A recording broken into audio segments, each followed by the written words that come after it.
ही चटणी पहा किती छान आहे, तर पाहता क्षणी खाऊ वाटणारी. तर ही शेंगदाण्याची चटणी नसून वडापाव करून शिल्लक राहिलेलं जे पीठ आहे तर त्यापासून बनवलेली आहे. तर अगदी झटपट बनते व चवीला तर काही विचारूच नका. अगदी शेंगदाण्याच्या चटणीलाही मागे सरील अशा प्रकारची चव असते. तर मी रेसिपी तुमच्याबरोबर शेअर करणार आहे. चला तर मग रेसिपी पाहूया. आणि मी वडापावसाठी सिक्रेट दही चटणी बनवलेली होती. याची रेसिपी पाहिजे असेल तर कमेंट करा. तर आम्ही आज घरी खूप दिवसानंतर वडापाव केले होते. तर छान असे गरमागरम वडापाववरती ताव मारलेला आहे. त्यानंतर थोडंसं पीठ शिल्लक राहिलं होतं तर त्याचे मी अशा प्रकारे भजी काढून घेतलेले आहेत.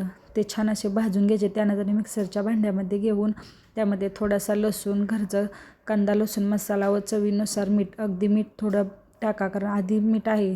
मिक्सरला फिरून घ्यायचं. तयार झाली. त्यानंतर या तिघांना पहा कशा प्रकारे लाड आला होता. तर तिघांनाही मांडीव बसायचं होतं. तर त्यानंतर त्यांच्यासाठी मी मुगाचे थालीपीठ केले आहे. तर संध्याकाळी इथे पप्पाची कटिंग आणि मालिश, डोक्याचं मालिश चाललं होतं. तर अशीच मस्ती आमच्याकडे झोपताना चालू असते. धन्यवाद.